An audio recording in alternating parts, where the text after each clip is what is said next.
오늘을 사랑하는 묵상 시간입니다. 오늘 본문 말씀 이사야서 38장 12절과 13절입니다. 나의 거처는 목자의 장막을 거둠같이 나를 떠나 옮겼고 내가 내 생명을 말기를 직공이 배를 걷어 마름같이 하였도다. 주께서 나를 틀에서 끊으시리니 나의 명이 조속간에 마치리이다. 내가 아침까지 견디었사오나 주께서 사자같이 나의 모든 뼈를 꺾으시오니 나의 명이 조속간에 마치리이다. 자, 오늘 계속해서 우리 고난 주간의 말씀 함께 같이 살펴봅니다. 오늘 본문의 말씀에 보면 죽음을 눈앞에 두고 있는 히스기야에게 두 가지 두려움이 있는 것을 보게 되죠. 바로 심리적인 두려움과 육체적인 고통이었습니다. 고난을 앞에 두고 있었던 예수님의 모습도 마치 이런 모습이지 않았을까 생각됩니다. 히스기야는 무엇보다 먼저 심리적으로 두려워합니다. 혹시 내가 지금 하나님으로부터 버림받은 것이 아니냐 하는 두려움입니다. 하나님께서 과거에 내 죄를 용서하지 아니하시고 나를 치셔서 지금 이렇게 죽게 하신다고 하면 죽고 난 뒤에도 하나님 앞에 영광스럽게 서지 못하게 될 텐데 도대체 어떻게 해야 하느냐 하는 것이죠. 이 히스기야는 자신의 죽음을 두 가지로 비유하고 있습니다. 하나는 목자가 장막을 걷어서 이동해 버리는 겁니다. 목자가 장막을 걷으면 아무 흔적도 남지 않죠. 다시 말해서 지금 히스기야가 죽으면 아무것도 아니라는 것이죠. 하나님의 일을 제대로 한 것도 아니고 그렇다고 해서 신앙적으로 성숙한 것도 아니잖아요. 지금 히스기야는 하나님 앞에서 전혀 준비되어 있지 않았습니다. 그의 죽음은 준비된 죽음이 아니었죠.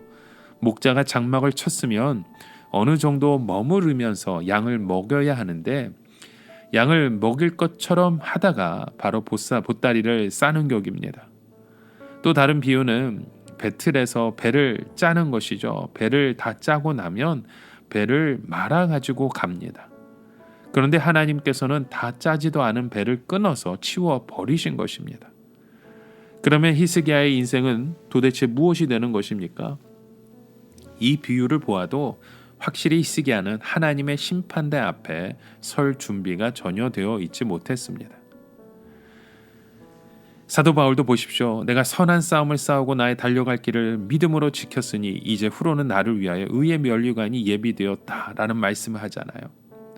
여러분, 척박한 땅을 갈아 밭을 개간할 때 여유라는 것이 있을 수 없습니다. 하루하루가 싸움이고 투쟁입니다. 이런 초기 단계에서는 풍성함이라는 것이 없습니다. 개인의 신앙도 그렇고 교회도 그렇죠.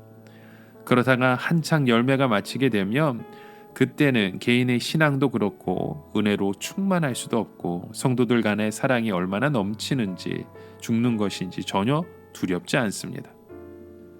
왜냐하면 내가 죽어도 나를 사랑하는 성도들이 많기 때문에 전혀 외로울 것도 없고 두려울 것도 없잖아요. 오히려 사랑하는 성도들의 품 안에 죽는 것이 얼마나 복되고 아름다운 일일까요? 그런데 히스기야가 자신의 죽음을 목동이 장막을 옮기는 것과 직공이 배를 말아서 가는 것으로 비유한 것으로 볼 때 아직 유다와 예루살렘의 신앙이 그런 풍성한 단계까지 와 있지는 않고 히스기야 자신의 신앙도 그렇게 깊이 있는 정도까지 성숙하지 못했다는 것을 짐작할 수 있습니다. 자, 이런 히스기야에게 더 큰 고통이 있었죠. 바로 육체적인 것입니다. 13절에 보시면 내가 아침까지 견디었사오나 주께서 사자같이 나의 모든 뼈를 꺾으셨다라는 말을 해요.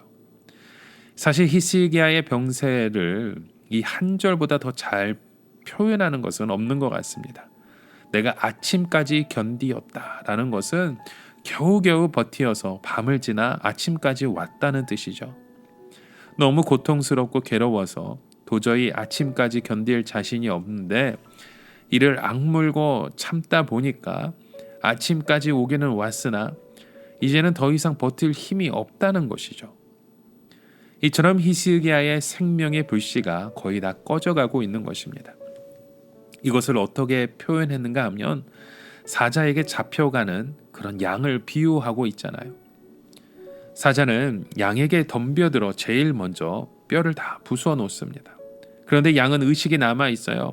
아예 의식부터 잃어버렸더라면 죽음의 공포도 없을 텐데 의식은 또렷한데 뼈는 다 부셔서 몸이 움직일 수 없고 서서히 죽음의 공포만 다가오고 있는 것입니다. 히스기야는 자기가 곧 죽을 것을 알고 있었습니다. 여기서 무엇을 우리가 알 수 있습니까? 히스기야는 이사야가 찾아와 당신은 죽을 것이요 라고 말하기 전에 이미 죽을 줄 알고 있었던 겁니다. 그런데 왜 굳이 이사야가 찾아와서 그 말을 전해 주었던 것일까요? 꺼져가는 심지에 다시 한번 불을 붙여준 것입니다. 내가 이렇게 죽는 것이 사실이라면 비록 미완성의 작품이지만 하나님 앞에 온 힘을 다하여 기도하고 이 기도로 나의 인생을 마치지 않은 마음이 일어난 것이죠.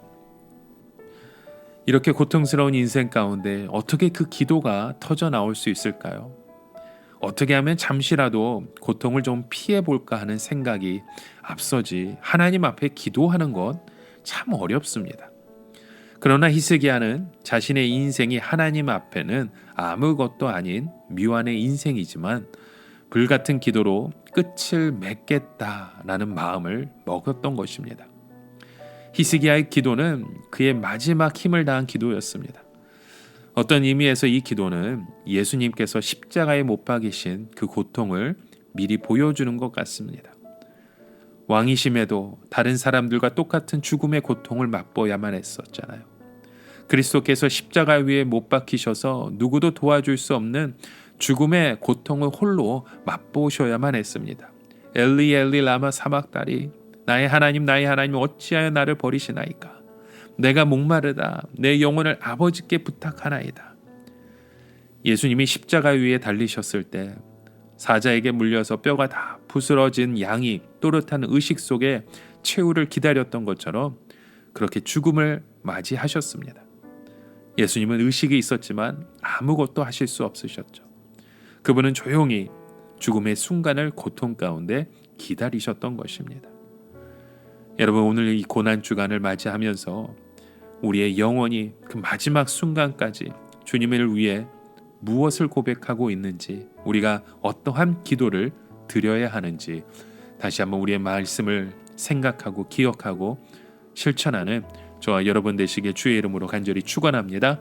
함께 기도합니다. 하나님, 아침까지 우리를 견디게 하신 것처럼 이곳에서 새로운 그 아침을 맛볼 수 있는 은혜를 부어주시고 그런 복된 통로로 우리의 삶을 열어주시옵소서. 예수님의 이름으로 기도드립니다. 아멘.